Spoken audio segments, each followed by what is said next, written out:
Aqui estou, às margens do rio Paraíba, vivendo um diálogo com a natureza. As águas revelam segredos para mim. Uma brisa surge, trazendo algumas folhas que sorriem ao se molharem. Enquanto diviso toda essa extensão de verde e uma energia natural penetra na minha pele, fico a imaginar como era essa paisagem antigamente. Na entrada, sobre a margem meridional do rio, na ponta chamada Cabedelo, existia no tempo do rei um fortim com o nome de Santa Catarina, que depois da nossa conquista se transformou em Forte Margareta. Defronte ficava outro, chamado Santo Antônio. Hoje eu vou falar um pouco sobre esse livro, que é um livro que eu estava lendo nessas férias. Ele chama Paraíba, Segredos e Revelações. É da autora Mariana Soares, que, pelo que eu pesquisei, né, era uma professora da UFPB, uma estudante de letras primeiro, né? Ela se formou em letras na UFPB e deu aulas em algumas cidades da Paraíba, nessa área de letras, de educação, e também chegou a ser professora da UFPB, se eu não me engano. Eu pesquisei um pouco sobre ela, fora do que diz aqui, que aqui não fala muito sobre ela, sobre essa parte acadêmica, né? Eu não achei muita coisa. O que eu achei é que ela já tinha falecido, se eu não me engano, em um acidente, algo assim. Eu não vou confirmar porque eu de fato não sei, mas eu vou pesquisar depois e vou deixar na descrição do vídeo direitinho. Então, quando eu comecei a ler esse livro, foi até interessante quando eu achei ele, porque foi um livro que eu não tive nenhuma indicação, ninguém me falou sobre ele, ninguém me disse que era interessante, eu simplesmente peguei, fui no sebo, pesquisei lá os livros sobre a história da Paraíba, como eu costumo fazer. Eu sempre vou lá e gosto de pesquisar alguns livros, procurar lá, né, para ver se tem algum que me interessa, e eu achei esse. E o título me chamou a atenção, né? Paraíba, Segredos e Revelações. Fiquei pensando sobre o que deve ser, e eu não conhecia a autora, né? A maior parte dos historiadores mais famosos eu conheço, né? Até porque eu sou formado em História, e eu me surpreendi justamente por isso, porque eu não conhecia a autora e eu achei que era um livro sobre história, exatamente, né? Mas acontece que ele é um livro que acho que eu não sei nem definir qual é o gênero dele. Tem alguns comentários aqui de alguns professores e escritores, e eles definem muito bem qual é o gênero desse livro. É um livro que ele é muito diverso, digamos assim. A autora, ela é da área de letras, mas além dessa linguagem romântica, dessa linguagem de um conto, de algo nesse sentido, ela traz também uma visão histórica sobre a Paraíba, sobre a cidade. Basicamente, começando a falar sobre o livro, né? Esse livro, no geral, ele vai tratar um pouco sobre a vivência, sobre a história da Paraíba, através das vivências da autora. Ela vai falar um pouco sobre a infância dela, sobre como era quando ela morava aqui, que era criança, que ela morava lá no centro de João Pessoa, né? O pai dela era médico, então acho que ela morava numa residência que tinha um pouco mais de segurança, de tranquilidade, né? E ela fala um pouco sobre a vivência dela, sobre os amigos que ela tinha, sobre as pessoas que viviam na rua onde ela morava. E através dessas vivências, não só da infância, mas também da adolescência, das viagens que ela fazia, ela vai falando sobre como era a realidade na Paraíba na época dela, já que ela é uma pessoa ali da metade, mais ou menos, do século XIX, né, que viveu até os anos 2000, se eu não me engano. Então, ela tem essa visão aí um pouco mais anterior, né, a nossa, de hoje, e ela traz algumas visões muito interessantes sobre como era a Paraíba nessa época, né? Então aqui, é claro, eu não pretendo fazer um resumo da obra ou algo nesse sentido, eu só pretendo simplesmente pegar o livro, olhar os capítulos e falar um pouco sobre o que eu achei e falar um pouco sobre o livro, falando principalmente sobre as questões relativas à história da Paraíba, que eu achei interessante, né? Que eu acho que são muitas, inclusive. Bem, no início do livro, no primeiro capítulo, chamado O Encontro, ela vai falar um pouco numa linguagem bem romântica, bem metafórica, diria eu, né, de um encontro que ela teve com uma figura, com um fantasma, que ela chama, né, com um anjo, com um espírito, com uma presença que ela encontra nas margens do rio Paraíba, né, quando ela estava no forte de Santa Catarina, no forte de Cabedelo. E ela vai falar um pouco sobre como essa imagem trouxe a ela um momento de ternura, um momento de ligação com aquele ambiente, com a natureza que ali ela estava cercada, né? Perto do forte. Eu coloco algumas imagens do forte para quem não conhece, que é um forte que fica nas margens do rio Paraíba, que é uma paisagem natural muito linda. ainda mais deveria ser nessa época, né, que ela estava, onde a vegetação devia ser maior do que é hoje, né? E ela vai falar sobre como esse encontro chama a atenção dela, como esse encontro trouxe algo para ela que ela só vai encontrar bem mais tarde, né? E durante todo o texto, ela vai falar sempre sobre esse anjo, sobre essa pessoa que estava presente, né? E o que eu achei interessante, é claro, né, isso é uma interpretação, já que é um livro que é bem metafórico, digamos assim, né? Pelo que eu percebi na minha leitura, em todos os momentos que ela fala desse anjo, que ela fala dessa presença, são momentos em que ela estava com uma conexão muito grande com a Paraíba, com a região, com a cidade dela, com o local dela. E aí eu acho que ela entende, ela usa aqui essa expressão desse, dessa presença justamente para representar esse sentimento que ela sentia em relação a toda a todo a todo esse ser que é a Paraíba, que não é algo corpóreo, digamos assim, que não é algo que está ali exemplificado em uma pessoa, em algo, mas que é algo mais profundo do que somente a Terra, né? É um sentimento de fato que não tem como você, um sentimento de pertencimento, de amor pro local, um sentimento que não tem como você colocar em palavras ou no mapa geográfico.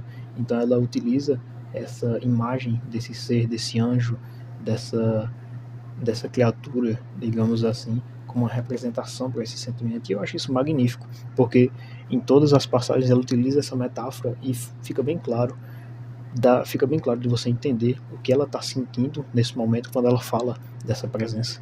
Então ela fala bastante sobre como era a visão no forte, nas praias de Cabo Branco, nas praias de Cabedelo, como ela se sentia nesses ambientes, como eram ambientes aconchegantes, como eram ambientes que lembravam ela a infância e como eram ambientes nos quais ela amava e ela queria representar e falar deles, e é o que ela faz nesse livro e outras obras também dela. Um outro capítulo que me chamou bastante atenção também foi o capítulo chamado As Ruas Paraibanas, no qual ela vai falar sobre as principais ruas da capital da Paraíba naquela época, né? Ela começa citando a Rua da Areia, a Rua Nova, a Rua Direita, a Rua Almirante Barroso, e ela fala que essas ruas são como personagens em si, que contam suas histórias, que têm suas vivências e que representam muito para as pessoas que viviam ali naquela época. E aí ela traz alguns exemplos. Ela cita o seguinte: as ruas paraibanas parecem ter saído das páginas dos contos de mil e uma noites, sossegadas e arborizadas. Guardam segredos, quase sempre transmitem saudades. E quantos por elas transitaram em épocas atrás? Saudades das cadeiras nas calçadas, das moças nas janelas, das crianças nas varandas, dos passeios a pé. E os bondes, conduzindo os homens de chapéu, as mulheres vestidas com elegantes tailors e os encontros em surdina das mocinhas em flor, exibindo enfeitadas sombrinhas com os mancebos, portadores de gestos cavalheirescos. Então ela passa a falar um pouco sobre essa vivência que ela teve nessas ruas com uma moça da época, né? Sobre as experiências que ela teve, sobre as pessoas que ela conheceu, sobre até a rotina dela, né? Ela fala que ia para a igreja com os pais, que na igreja flertava com os rapazes, que saía com as amigas pelas ruas paraibanas, que ia aos cinemas ver filmes, né? Ela fala do Cinema Rex, que é um cinema antigo que tinha aqui na capital, que o pessoal costumava frequentar bastante. Ela fala dessa rua nova, dessa rua direita, perdão, que ela tinha algumas amigas lá, que hoje até mudou de nome essa rua, se eu não me engano. E ela fala que ela era uma ruas habitadas pelas famílias tradicionais, ou seja, era realmente uma rua lá no centro, onde as famílias mais abastadas viviam, por assim dizer. Já em outro capítulo, chamado Nos Mistérios de um Parque, ela fala de um local interessante que é a Bica, que é o Parque Zoobotânico de João Pessoa, né? Que ficou muito famoso recentemente por causa daquele caso trágico que teve, né? Mas o que eu acho interessante é que esse parque ele é muito frequentado pela população de João Pessoa. É um parque muito famoso, mas pouca gente sabe o que existia ali antes. E ela cita que ela ouvia muitas histórias de pessoas que frequentavam aquele parque antigamente, né? Isso aí ela está falando antes da década de 20, de pessoas que ela conhecia que falavam, que diziam que era um sítio chamado Sítio do Roger, no qual as pessoas iam para passear, que tinha uma bica, que é uma bica que ainda tem lá preservada até hoje, né? na qual a população ia lá pegar água também. Então era um local que, antes de ser um zoológico, já era um lugar natural frequentado por algumas pessoas que viviam ali, né? E ela fala que ali era um local também que tinha muitas histórias de fantasmas, e até hoje eu já vi algumas pessoas falando sobre isso, histórias de fantasmas existentes ali, que o pessoal tinha medo. E ela disse que até na época dela, né, que já na década de 60, quando ela frequentava, ela também tinha um pouco de receio por causa disso. Ela fala um pouco sobre quando ela andava lá. Ela diz assim: enquanto andava, sentia que pisava em folhas secas, pois fazia-se um estalido surdo sob meus pés. A lua enorme iluminava alguns recantos, mas, mesmo assim, era-me difícil distinguir a variedade das árvores existentes naquele convidativo lugar. Durante o dia, lá avistara sapotizeiros, bambus, acácias flamboyantes que agora estavam adormecidos. As corujas não assustavam. Senti como se me encontrasse numa floresta ou num bosque. Pude sonhar, havia árvores tão altas que chegavam a acariciar as estrelas. Num dado instante, tive a impressão de que uma estrela sorriu para mim. A natureza tem desses milagres. Então ela fala com muito carinho dessa época que ela frequentava a Bica, né? Dessa época que ela frequentava esse parque, que já era que era muito lindo, né? E ela também traz alguns dados históricos interessantes sobre a fundação. Ela disse que a Bica foi fundada em 1920 pelo prefeito Valfredo Guedes Pereira, quando assumiu a prefeitura de João Pessoa. E aí ele criou esse parque, né, que depois veio a ser estruturado nas outras gerências da prefeitura, né, pelos outros prefeitos. E aí tornou-se esse parque que é nacionalmente famoso agora, né, por motivos ruins, digamos assim, mas que regionalmente ele sempre foi muito conhecido e muito frequentado. Outro local que ela cita aqui é a Lagoa de João Pessoa, o Parque Solon de Lucena. Né? A lagoa, na verdade, existe desde a fundação da cidade, digamos assim, uma lagoa natural, que depois foi cooptada para se tornar um parque, que é o Parque Solon de Lucena. Né? Isso aí foi na década de 20, se não me engano também, ela chega até a citar. E ela fala sobre como ela achava lindo a lagoa, como ela passeava lá, como os jovens iam para a lagoa de João Pessoa para ver as moças, para passear, e como as moças, ela cita até que as moças guardavam os melhores vestidos para utilizar na lagoa, para ir passear no Parque da Lagoa e falar com os rapazes, né? Então ela traz essa vivência muito interessante da época dela, que hoje em dia não se vê mais tanto. A lagoa, ela é muito frequentada ainda, hoje em dia, mas não mais como um local, digamos, de estar passeando com uma pessoa que você gosta, de um casal sair e tal. Acontece, mas não é majoritariamente mais usada para isso. Ela tem sido mais um lugar tem muito comércio, né? Até um lugar mais de passagem na cidade, né? Onde as pessoas frequentam mais, não como um lazer, mas como um lugar ali para passar, para comer alguma coisa. Algumas pessoas utilizam para lazer, utilizam, não estou generalizando, mas não é mais como era na época dela, né? Ela até fala disso, ela diz: nos finais de semana, as jovens preocupavam-se em variar os vestidos para aqueles passeios, e os banquinhos eram muito disputados. Mas uma coisa que eu acho interessante é que ela não lembra só dessas partes românticas da vivência dela, né, na cidade, na lagoa. Ela fala também de como algumas tragédias que aconteceram mudaram a visão dela sobre aquele local. Ela cita que a lagoa era um lugar que era muito usado para suicídios na época dela, o que é bem bizarro, se parar pra pensar, porque hoje em dia a gente não vê mais isso acontecendo muito na lagoa em si, né? Caso de suicídio. E ela cita também a tragédia que aconteceu em 1975, que é bem famosa, né? Que foi de uma balsa que saiu na lagoa com algumas pessoas numa data comemorativa, e por algo que ocorreu, essa balsa acabou afundando quando estava mais ou menos na metade, no meio da lagoa, digamos assim, né? E várias pessoas morreram, inclusive crianças, né? Foi um número bem elevado. Ela disse que essa tragédia mudou muito a forma como ela passou a ver a lagoa, né? Que ela passou a ver mais de maneira mórbida depois que ela ia lá. Hoje em dia isso mudou muito porque a maioria das pessoas não sabe que isso aconteceu na verdade. Eu mesmo, para ser sincero, eu vim descobrir depois que eu comecei a estudar, né, história, e vi as pessoas falando sobre isso no meio acadêmico, digamos assim, mas das pessoas lembrarem hoje em dia é pouquíssima gente. Eu acho que são as pessoas bem mais velhas que ainda lembram dessa tragédia, né? Então, nesse sentido, acabou meio que se renovando a visão sobre a lagoa, e essa parte mórbida ficou um pouco de lado. Outro acontecimento que ela cita, que é interessante nessa época, foi algo que aconteceu na rua 13 de maio. Ela disse que duas jovens, eu nunca tinha visto isso em lugar nenhum, a notícia é bem louca. Ela disse que duas jovens na rua 13 de maio, que fica ali próximo, né, mais ou menos, foram dormir normalmente na casa delas e do nada o chão se abriu por causa do esgoto mal feito que existia na cidade, né, nessa época. Ela disse que o chão se abriu e essas meninas caíram no encanamento e foram levadas pelo encanamento. E ela disse que eram duas meninas, uma era mais gordinha, a outra era mais magrinha. E ela disse que a que era mais magra conseguiu sair. A água levou ela e ela saiu justamente na lagoa.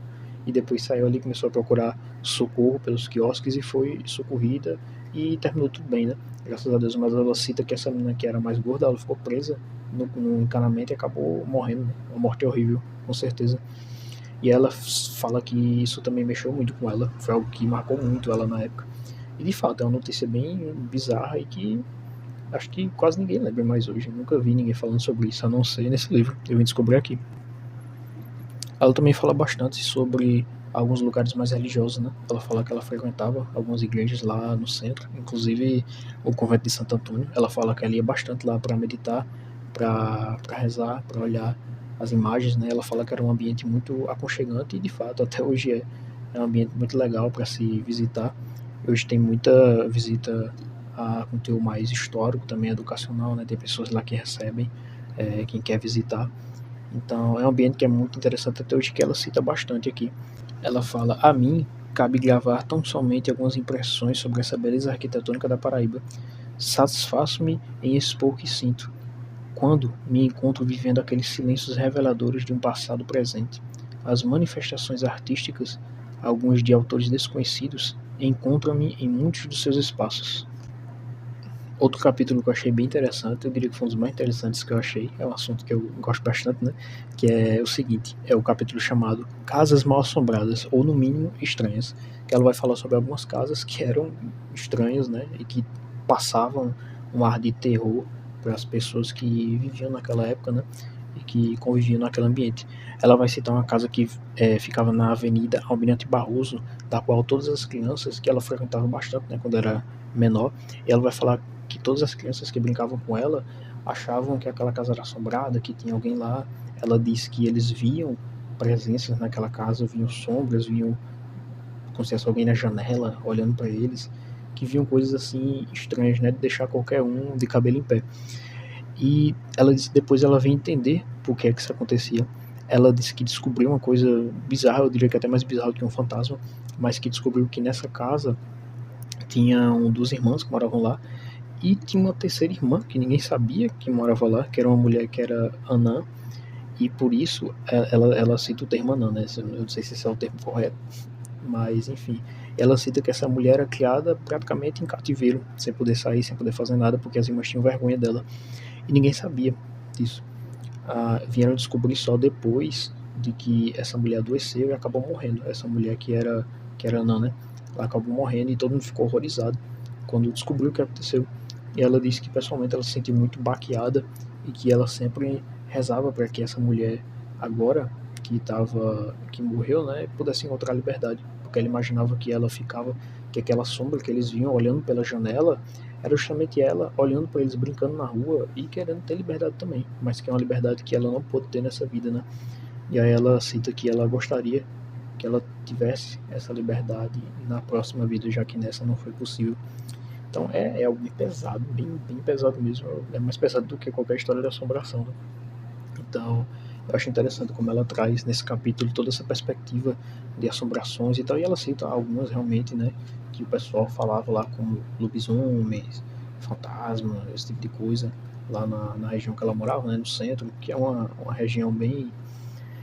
Hoje é bem erma, na época eu acho que também era, porque é uma região que tem ruas bem abertas, tal, é uma região bem de época, então tem bem esse clima assim de algo assombrado, digamos assim, mas ver como ela traz isso e mostra que existem coisas piores do que essas assombrações, né, que são feitas pelas pessoas comuns, é muito bizarro, muito bizarro. Eu gostei bastante desse capítulo, ele é muito bom.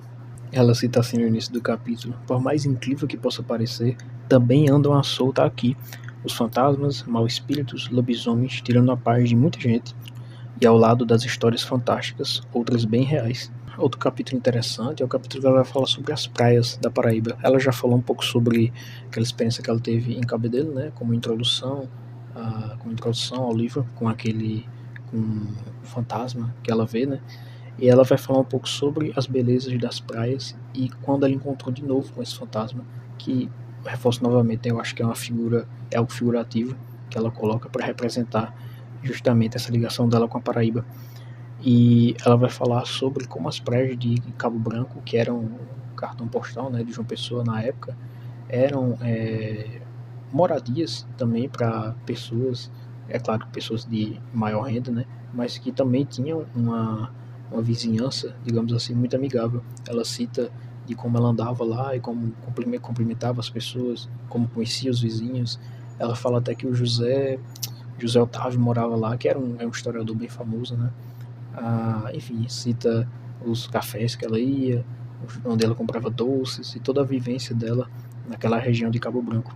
Ela cita as belezas que existiam lá, né, como o Hotel Tambaú, que hoje em dia acho que não funciona mais, se eu não me engano, mas que na época dela funcionava. E ela disse que era muito legal. Nas palavras dela, ela dizia: o Hotel Tambaú, quase que saindo das águas, apesar de agredir de certa forma a natureza, é belo, majestoso e sua arquitetura é moderna. E aí ela diz que nesse local ela encontra esse espírito de inspiração, né, que ela figurativamente chama de anjo, e ela fala sobre como daí ela entendeu qual era o objetivo de vida dela, o que ela queria fazer, né, profissionalmente falando. Ela diz assim: o sonho ajuda a resistir aos obstáculos. A poesia reconforta, alivia, sublima as dores mais profundas. E ela especificamente falando sobre na praia de Manaíra, né, quando ela estava lá, ela diz assim: e foi lá que tornei a ver o anjo, banhando-se no mar. Ele olhou para mim, eu olhei para ele. Nada falamos, mas dissemos tanto. Ele se foi, eu fiquei, consciente da missão transmitida por ele a mim, a de falar sobre a minha terra natal. Pressenti que passaria um longo tempo sem vê-lo. E aí, a partir daí, ela passa a falar sobre todas as praias que ela conheceu, né? De João Pessoa, ela fala das de Cabedelo também, que na minha opinião são muito melhores, inclusive. Ela vai falar um pouco sobre como era o ambiente lá, né? Ela costumava ir para passear com a família dela, que a família dela tinha uma casa de veraneio lá, e como o ambiente era confortável e era legal. Só que ela já cita que aí é uma visão mais social, né? Ela cita que os aluguéis eram caríssimos, que para as pessoas comuns era muito difícil frequentar da forma que ela frequentava aqueles locais, então ela reconhece isso de certa forma. Ela fala um pouco também sobre essa parte acadêmica no capítulo chamado A UFPB de Outrora, e ela cita que na década de 70 o curso de letras era realizado no prédio da antiga FAF, que ficava ali perto do liceu, mais ou menos. Então ela cita como era diferente estudar nessa época, né? E é claro, já era uma coisa que era bem difícil para as pessoas pobres, era algo que mais o pessoal de classe mais abastada fazia, né, como ela. E ela cita como era interessante estudar lá na FAF, como era um ambiente bom, como os professores eram bons.